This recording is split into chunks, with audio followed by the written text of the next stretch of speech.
Hello friends, तो आज हम 1 सेकंड में किसी भी संख्या का स्क्वायर निकालने का सीखेंगे। और जिस संख्या के अंत में आपको यहाँ पे ध्यान में रखना है, जिसके अंत में जिसके अंत में 5 रहे, यानी जिसके अंत में 5 रहे उसको बहुत आसान तरीके से हम निकाल सकते हैं। आप जानते हैं कि जब हम 5 का निकालते हैं यानी 5, 15, 25, 35 और 45 हो, 55 हो, 65 या 75 या आपका 85 है, 95 है। तो देखिए इस तरीके के आपका 5 को तो आपको मालूम है कि 5 का 25 होता है। बस अगर 5 का मालूम है तो आप बाकी चीज़ों को बहुत आसान यानी 1 सेकंड में निकाल लेंगे। जैसे यहाँ पे है, आपको जहाँ पे 5 दिख रहा है यानी जहाँ पे 5 दिख रहा है वहाँ पे यहाँ पे आपको 25 यानी 5 का कितना होता है 25 होता है।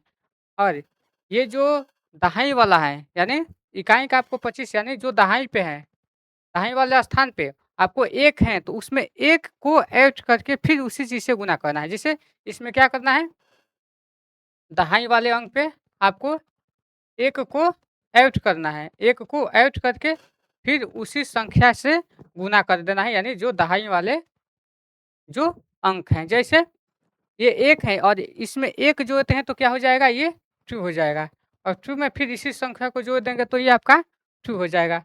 तो 15 का 225 इस तरीके से अगर आप 25 को निकालते हैं यानी 5 का आपका 25 हो जाएगा और 2 में 1 जोड़ते हैं यानी ये 3 हो जाता है और 3 को फिर इससे इस 2 से इसको आप गुना कर देते हैं यानी 3 दूनी 6। फिर ऐसे ही 35 का है तो 25 का 5 का 25 हो जाएगा और 3 में आप 1 जोड़ देंगे यानी 4 आ जाएगा और 4 में 3 से गुना कर देंगे 4 तिहाई 12। इस तरीके से आप इस संख्या को निकाल सकते हैं। जैसे 25 हो जाएगा और 4 में एक संख्या यानी 5 हो जाएगा, 1 इसमें ऐड करेंगे तो और इसका जो है 20 हो जाएगा। तो इस तरीके से बाकी भी चीज़ों को आसान कर सकते हैं। जैसे यहाँ इसका भी निकाल लेंगे। अब रहा यहाँ पे, तो जैसे 105 है, तो 105 में जो इकाई वाले जो स्थान है, इसका जो 25 हो जाएगा, क्या हो जाएगा? 25 हो जाएगा और इसमें 10 में 1 जोड़ देंगे तो 11 और 11 में 10 से गुना करेंगे तो कितना हो जाएगा? 110। तो बाकी भी चीज़ों को आप इसको आसानी से निकाल सकते हैं, यानी 25 हो जाएगा और 5 1 6, 6 पाँचे 30 कितना हो जाएगा? 6 पाँचे 30 हो जाएगा।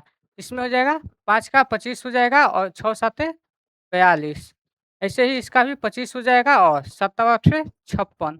ऐसे ही इसका भी 25 हो जाएगा और 8 नवा 72 हो जाएगा यानी 72। उसके बाद है इसका भी 25 हो जाएगा और 9 में 10 से गुना करेंगे तो 10 नवा 90। तो इस तरीके से इसका भी आप 11 से 12 से में गुना कर सकते हैं, यानी आपका कितना हो जाएगा, 11 में और 12 से गुना करना है तो आपको आसान चीज़ें से ऐसे भी गुना कर सकते हैं, यानी 12 का 2 हो जाएगा और 12 1 13 हो जाएगा। आप लोग जल्दी से इसका आंसर आप लोग अभी जाना नहीं है, कमेंट में इसका आंसर बताना है और चैनल को सब्सक्राइब कर लेना है। अरे इसका आंसर आप लोग जल्दी से आपको यानी एक कितना है 125 यानी इसका आपको आंसर कमेंट करके बताना है। चलिए उसके बाद है मिलते हैं फिर ऐसी जानकारी के लिए, तब तक से चैनल को सब्सक्राइब कर लें।